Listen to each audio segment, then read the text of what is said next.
Hey, this is Dave. A quick update. The new industrial revolutionary in our house has come. We're all healthy and happy over here. I am still working on chapter 69 for you, but in the meantime, I am sharing with you this episode of the History Daily podcast about the Great Civil War Locomotive Chase. As we discussed back in chapter 52, the new railroads played a major role during the U.S. Civil War.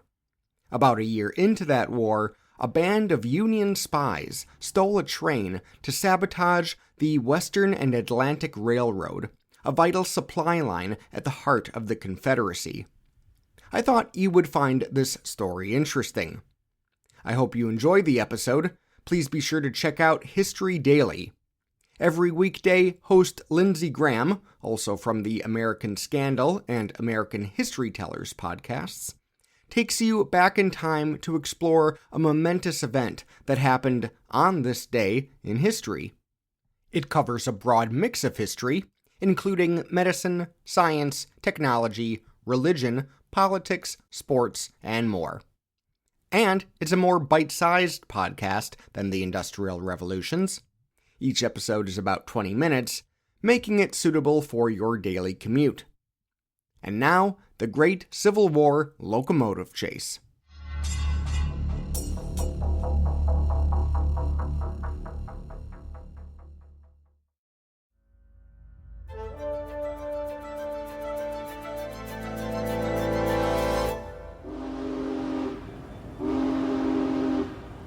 It's April 12, 1862, a year to the day since the outbreak of the American Civil War. A steam locomotive called the General charges north through the mountains of Georgia. Inside the cab, a 33-year-old Union spy, James J. Andrews, frantically checks the power gauge. He's running out of fuel, and fast. A few days ago, James and a group of Union soldiers snuck inside Confederate territory and stole this train. Now they're headed north to rendezvous with Union troops in Chattanooga, but they still have 20 miles of track ahead of them. Now it seems the General is out of steam.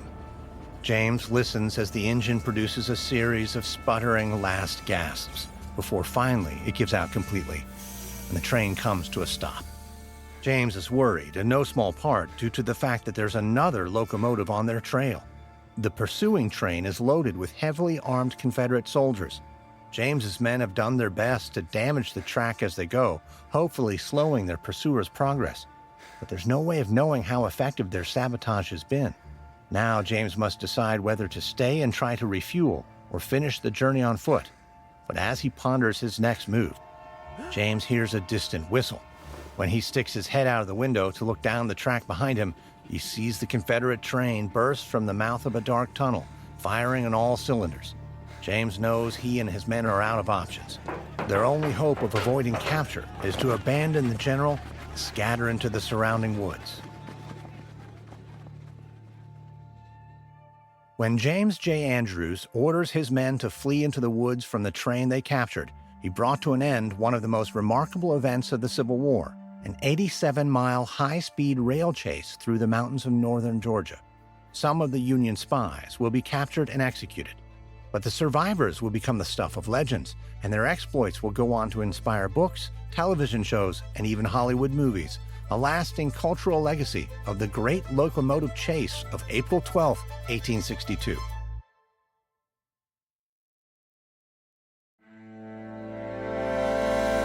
From Noiser and Airship, I'm Lindsey Graham, and this is History Daily.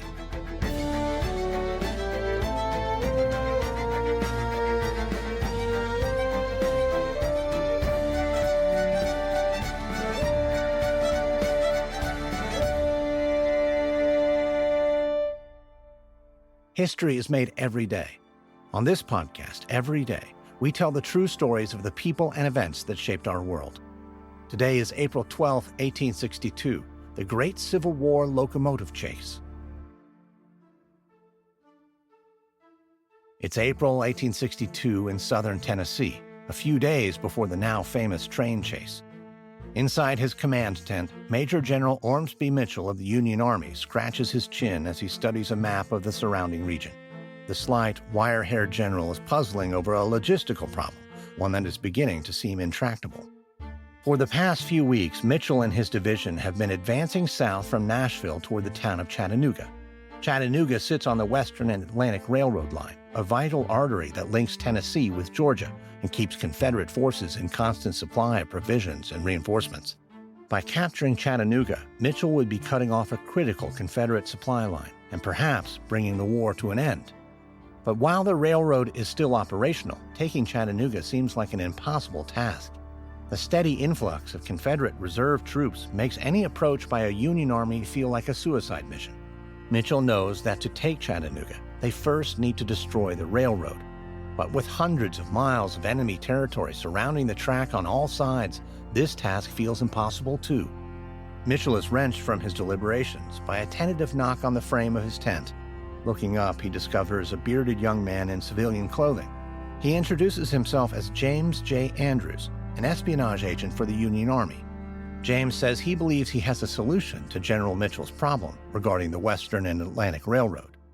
Mitchell listens with interest as James explains his daring scheme. It involves leading a small unit of Union soldiers disguised as civilians behind Confederate lines to Georgia. There, they will hijack a train before driving it north, sabotaging the track along the route and leaving the path clear for Mitchell's forces to advance. It's a crazy scheme, but Mitchell is out of options, and this might be his last hope. So the general agrees to support James' plan. General Mitchell helps source volunteers from his division, and the following day, James and his brave band of Union troops don civilian disguises and head off into Confederate territory. They know that if their cover gets blown, they'll be hanged as enemy spies. So to avoid attracting any unwanted attention, the saboteurs travel in small groups of 2 or 3. When questioned at roadblocks, they claim to be Confederate sympathizers on their way to Atlanta to enlist. And slowly but surely, James and his men work their way south. All but 2 manage to avoid detection. And on April 11th, the remaining Union raiders rendezvous in the town of Marietta, Georgia, where they hole up in a hotel for the night. After darkness has fallen, James stands at the window of his room, peering through a gap in the curtains. A sliver of moon hangs in the coal-black sky, casting a pale glow across the train tracks not far from the hotel. At 33 years old, James's life so far has been one of aimless drifting. Before the war broke out, he was working odd jobs around Virginia and Kentucky. But following the outbreak of hostilities, James saw an opportunity to finally do something worthwhile. He became a spy for the Union, leading scouting missions behind Confederate lines. Still, he felt as if he had more to give. When he caught wind of General Mitchell's difficulties reaching Chattanooga, the idea for the train raid struck James like a thunderbolt. Now, for the first time in his life, James believes he's exactly where he's supposed to be and that this is his destiny. But his men don't share his conviction. They've gathered and talked it over, and one of them explains to James that they're having doubts about tomorrow's raid. The venture is too ambitious. It's doomed to fail. James studies the men's expressions and admits the scheme is dangerous, maybe even foolhardy. Some of them may very well die. But James says this mission is far greater than the life of any one man. The future of the Union is at stake. Finally, James says any man is free to drop out. But James insists he will press on and either succeed or leave his bones in Dixie. The men appear to be roused by James's speech, and the following morning, every last one of them reports for duty. Together, James and his men leave the hotel for the train station. On the platform, they split up and spread out among the civilian passengers, waiting for the locomotive, the General, to arrive. When it finally pulls into the station, James and his men climb on board and disperse further so as not to arouse suspicion. James finds a car that's empty except for an elderly couple. He wishes good morning to his fellow travelers before sitting down in a window seat. Soon, the General pulls out of the station with a shrieking whistle and a billow of steam. James glances down and notices that his hand is trembling. He balls it into a fist and tries to steady his nerves. Soon, the train will arrive at the next station, where the driver has scheduled a 20-minute pit stop for breakfast. That's when the next stage of the plan will be set in motion, and the fate of the entire scheme, and perhaps the outcome of the Civil War itself, will be decided.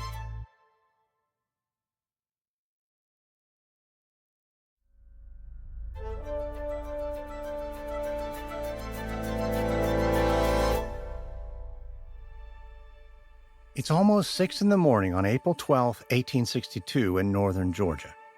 James J. Andrews sits on board the General as it wends its way through the countryside. The Union spy gazes out at cotton fields whipping past the window. On the surface, James appears calm, but beneath his cool exterior, he's coiled as tightly as a spring. After a short journey, the train rolls to a stop in a cloud of hissing steam and smoke. They've arrived at Big Shanty, a small town just north of Atlanta.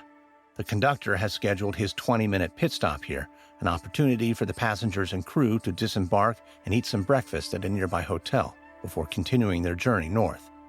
James waits until the train is empty of passengers. Then he leaps into action. He removes the pistol tucked inside his belt and then rushes through the train to the engine room, where 3 of his men are already waiting. James and the others begin firing up the coal furnace. They open the cylinders and pump the pistons with steam. Several other of James's men jump down from the train and detach the engine car, the coal tender, and 3 boxcars from the rest of the locomotive. They've been over this plan countless times, but the pressure they're feeling now is almost unbearable. The men work with the knowledge that the train's crew could glance over at any second and catch them red-handed. But meanwhile, in the nearby hotel, the General's conductor is happily eating his breakfast.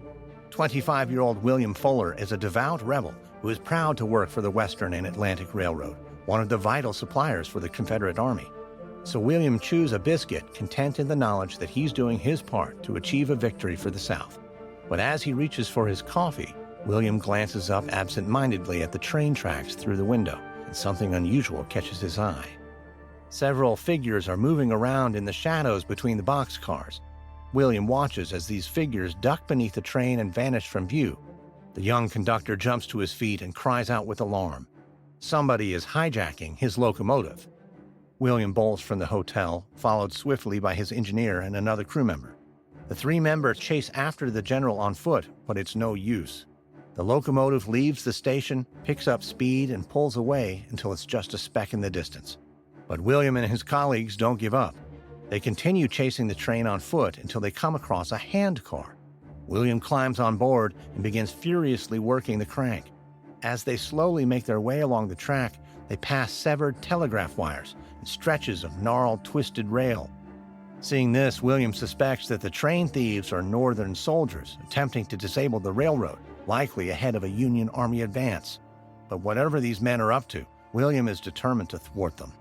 As the conductor of the General, the locomotive was stolen under his watch, and therefore it's his responsibility to get it back.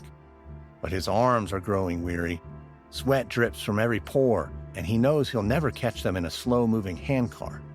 Just about then, William sees something up ahead that lifts his spirits, a train abandoned by the side of the track. The 3 Confederate men race to the locomotive and climb inside. She's rusty and old, but functional, and considerably faster than the handcar. So they fire her up and push her as fast as she'll go. A few hours later, William and his colleagues pull into a rail depot. There they stop a southbound train, the Texas, and exchange their old junker for this faster vehicle. Though the tracks they're riding on are only built to accommodate speeds of 18 miles per hour, William drives the Texas at 70 miles per hour in reverse. With whistles blowing, smoke billowing, and steel wheels screaming along the rails, the Confederate train races after the General until they're just minutes apart. Union spy James J. Andrews blinks sweat from his eyes and screams at his men to push her, boys, push her. But the train is running out of fuel. They're still about 30 miles from Chattanooga, and the enemy train is gaining on them. Up ahead, James spies a rail bridge approaching. Seeing this, an idea strikes him, one that could be his final chance to shake off their pursuers. He orders his men to set fire to the train's coal tender and then detach it from the locomotive. Once it's done, James watches a blazing rail car recede into the distance, hoping that the burning coals spill out and set the wooden bridge on fire. If that doesn't stop his pursuers, James will be out of ideas. The General will be out of fuel, and their ambitious scheme will be doomed to end in failure.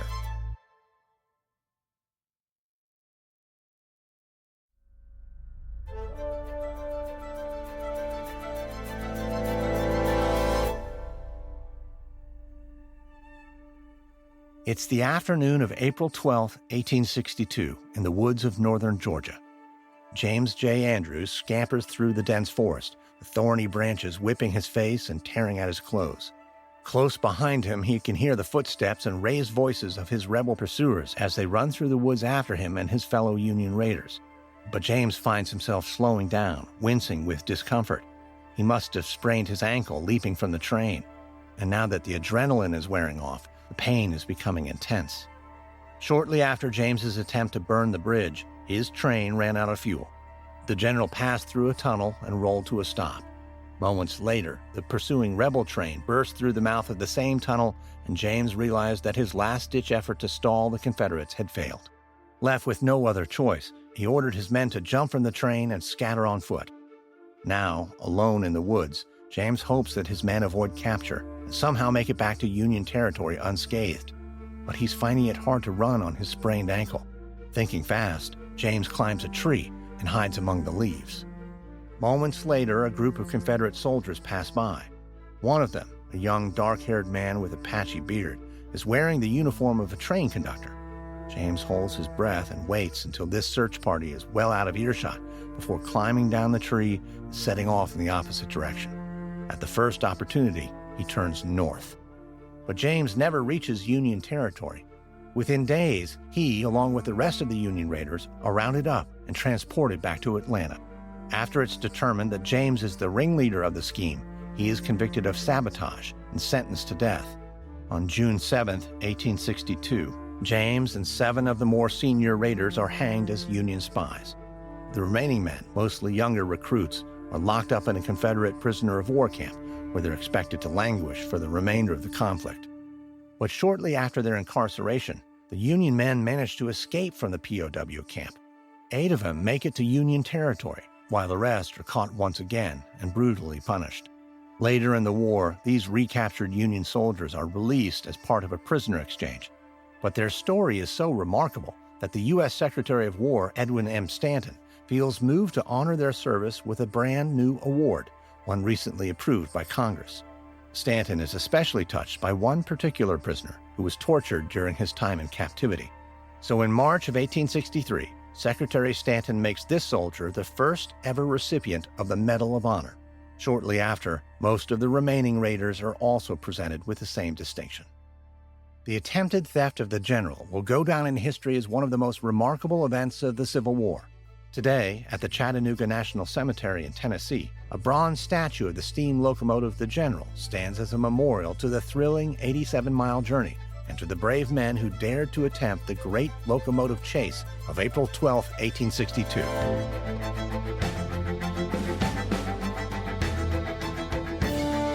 Next on History Daily, April 15, 1989, a crowd crush at a soccer game at Hillsborough Stadium in Sheffield, England, leads to the deaths of 97 Liverpool fans.